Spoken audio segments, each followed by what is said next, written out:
ለልጆቻችን የቁመት እድገት እጅግ ወሳኝ የሚባሉ 6 ንጥረ ነገሮችን ልንገራችሁ። እነዚህ 6 ንጥረ ነገሮች ወሳኝ ሲሆኑ እነዚህን ያልወሰዱና ያነሳቸው ህጻናት ብዙ ጊዜ ስተንትድ ይሆናሉ። ያ ማለት ይቀነጭራሉ። ብዙ ሰው መቀንጨር ሲባል የቁመት ሳይሆን የሚመስለው የኪሎ ወይም ደግሞ የሳይዝ ይመስለዋል። መቀንጨር የሚባለው የቁመት ጉዳይ ነው። በነገራችን ላይ ኢትዮጵያ ውስጥ በተደረገ ጥናት መሰረት ከ100 ህጻናት 40 የቀነጨሩ እንደሆኑ ታውቃላችሁ? አዎ፣ ኢትዮጵያ ውስጥ ከፍተኛ የሆነ ስተንቲንግ ወይም የመቀንጨር ችግር እንዳለ ጥናቶች ያረጋግጣሉ። ታዲያ ይህን መቀንጨር እንዴት መከላከል አለብን? በዛሬ ቪዲዮ ወሳኝ ባሉ 6 ንጥረ ነገሮች ነግራችኋለሁ። ቪዲዮውን እስከ መጨረሻ ይመልከቱ። ይህ ቪዲዮ ብዙ ወላጆች ጋር እንዲደርስ ከእናንተ የሚጠበቀው ሁለት ነገር አለ። አንደኛ ቪዲዮውን እስከ መጨረሻ መመልከት፣ ሁለተኛ ደግሞ ሐሳብ አስተያየት ካላችሁ የሚያልገባችሁ ነገር ካለ ከታች ኮሜንት ላይ ጻፉልን። ጥያቄያችሁን ለመመለስ እንሞክራለን።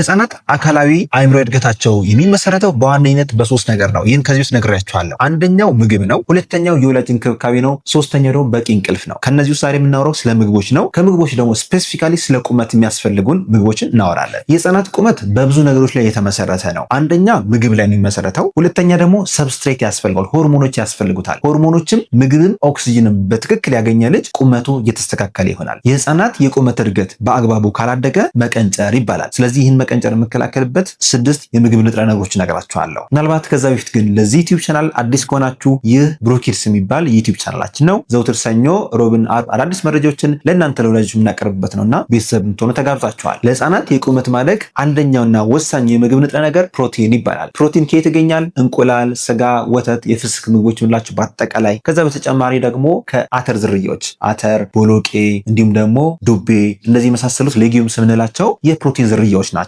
የእነዚህ እጥረት ከተከሰተ ህጻናት እነዚህን ምግቦች በአግባቡ የማይመገቡ ከሆነ ከምንጠብቀው በታች ቁመታቸው ሊያጥር ይችላል። እነዚህ ምግቦች መጀመር ያለባቸው ገና ከ6 ወር ጀምሮ ሲሆን የተለያየ አይነት የምግብ አዘገጃጀት እያስለመድን ሁሉንም ቴክስቸሮች ማስለመድ ማሳየት ይኖርብናል። ለምሳሌ 6 ወር ላይ እንቁላል ማስለመድ ይኖርብናል። ኢቭን አሁን ያሉት የአሜሪካን አካዳሚ ፔዲያትሪክስ ጋይድላይኖች እንቁላል 5 ወር አካባቢ 4 ወር አካባቢ አለርጂ ላለባቸው ህጻናት በተለይ ቀድመው ማስለመድ ይኖርባቸዋል። በቤተሰብ ውስጥ አለርጂ ካለ ከ4 ወር እስከ 6 ወር ያ ማለት በአማካኝ 5 ወር ላይ እንቁላል አፋቸው ላይ ያንቀሳቀሳችሁ በተለይ ደግሞ የተፈጨውና የአስኳሉን ፓርት ምላሳቸው ላይ ያሽከረከራችሁ አለርጂ እንዳይሰማቸው ወይም አለርጂ እንዳይመጣ ቀድማችሁ መከላከል ይኖርባችኋል። 6 ወር ላይ ደግሞ በደንብ ከሌሎች ምግቦች ጋር እየቀየጣችሁ አስለምዳችሁ ፕሮቲኖችን መስጠት ይኖርባችኋል። ይህን ስታደርጉ የልጆቻችሁ ቁመት እያደገ ይሄዳል ማለት ነው። ክፍት የስራ ቦታ ለህጻናት ነርሶች። ብሩኪድስ ልዩ የህጻናትና ታዳጊዎች ክሊኒክ ልምድ ያላቸውን የህጻናት ነርሶች አወዳድሮ መቅጠር ይፈልጋል። ብዛት 2 በትምህርት ደረጃ በነርሲንግ ዲፕሎማ ወይም ዲግሪ ያለው ወይም ያላት፣ የስራ ልምድ በህጻናት ህክምና ተቋማት ላይ 2 ዓመትና ከዛ በላይ ልምድ ያለው ወይም ያላት፣ ደሞዝ በስምምነት ታካሚዎችን በትዕግስትና በፍቅር ማስተናገድ የሚችል ወይም የምትችል፣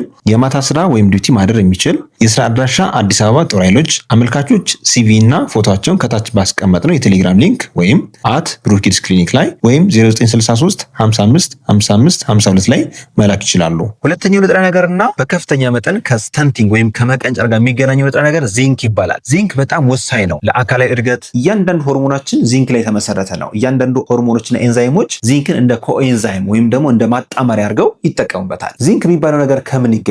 አንደኛ እንቁላል፣ ሁለተኛ ስጋ፣ ከዛ በተጨማሪ ዳይሪ ፕሮዳክት ወይም የወተት ዝርያዎች በሙሉ እነዚህ ማግኘት ትችላላችሁ። በተጨማሪ ቅድም ያልኳቸው የፕሮቲን ዝርያዎች በሙሉ ሌጊዩምስ የምንላቸው እነሱም አላቸው። አጃም ጥራጥሬዎችም አለ። እነዚህ በአማካኝ ህፃናት ውስጥ ቢያንስ ከ1 ወይም እስከ 2 ጊዜ በቀን ውስጥ ማግኘት ይኖርባቸዋል። ሶስተኛ ወሳኝ ንጥረ ነገር ካልሽየም ነው። ካልሽየም ለአጥንታችን፣ ለጥርሳችን እንዲሁም ለአጠቃላይ ለጡንቻ እንቅስቃሴና ኤሌክትሪካል አክቲቪቲ በጣም ወሳኝ የሚባል ንጥረ ነገር ሲሆን ይህንንም ከወተት ዝርያዎች ማግኘት እንችላለን። ከዚህ በተጨማሪ ደግሞ የአሳ ስጋ የተሻለ ካልሽየም ስላለው ወተት ብቻ ሳይሆን ለልጆቻችን አሳን ከ6 ወር ጀምሮ ማስለመድ ይኖርብናል። ይህን ስናደርግ የካልሽየም መጠናቸውን ከፍ ማድረግ እንችላለን። አራተኛው ወሳኝ ንጥረ ነገር ቫይታሚን ዲ ይባላል። ቫይታሚን ዲ ያው እንደምታውቁት ከፀሐይ ብርሃን ይገኛል። ከፀሐይ ብርሃን ባሻገር ደግሞ ከእንቁላልም ከአሳም በተጨማሪ ደግሞ ከወተት ዝርያዎች ማግኘት እንችላለን። በነገራችን ላይ ቫይታሚን ዲያችን ጥሩ ካልሆነ አጥንታችን እየዳበረ አይሄድም። ለምን መሰላችሁ? ቫይታሚን ዲ ዋና ስራው ካልሽየም የሚባለው ንጥረ ነገር ከኩላሊትና ከአንጀት ላይ እንዲመጠጥና ወደ ሰውነታችን ወደ ደማችን እንዲቀላቀል ማድረግ ነው። ቫይታሚን ዲ ቀነሰ ማለት የፈለገ ካልሲየም ቢኖረን ካልሲየም አብሮ ሊወርድብን ይችላል። ስለዚህ ቫይታሚን ዲ ለልጆቻችን ወሳኝ ነውና ምናልባት ከቫይታሚን ዲ ጋር በተገናኘ ልጆቻችሁን የምታዩት ጥርጣሬ ካላችሁ ለምሳሌ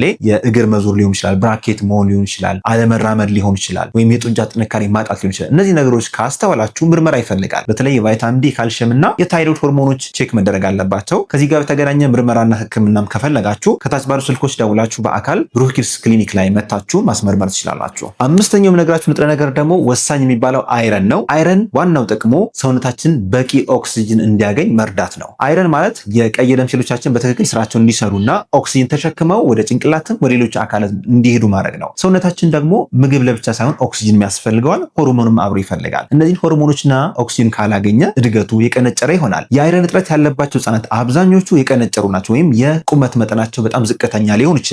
ለምን? ሰውነታችን የሚያድገው ኦክሲጅን ሲያገኝ ነው። ኦክሲጅን የሚያገኘው ደግሞ በአይረን በኩል ነው። አይረን ደግሞ ቀይ ደም ሴሎች ውስጥ ሆኖ ኦክሲጅን ዴሊቨር የሚያደርግልን ወሳኝ ንጥረ ነገር ነው። ስለዚህ አይረንን ከምን እናገኛለን? ሁለት አይነት የአይረን ፎርሞች አሉ፣ ሂም እና ነን ሂም ይባላሉ። ያ ማለት ከአትክልትና ከአዝርዕት የምናገኘው አይረን አለ፣ ከስጋ ዝርያዎች የምናገኘው አለ። ከስጋ ዝርያዎች የምናገኘው አይረን በከፍተኛ መጠን የሚመጠጥ ሲሆን ከጥራጥሬ ለምሳሌ ከቀይ ጤፍ፣ ከአጃ የምናገኘው አይረን ግን 10% ብቻ ነው የሚመጠጠው። ስለዚህ ከአዝርዕት ይልቅ ከስጋ ለምሳሌ የጉበት ስጋ፣ የዶሮ ስጋ፣ የአሳ ስጋ፣ ቀይ ስጋ የመሳሰሉት የተሻለ አይረን አላቸው።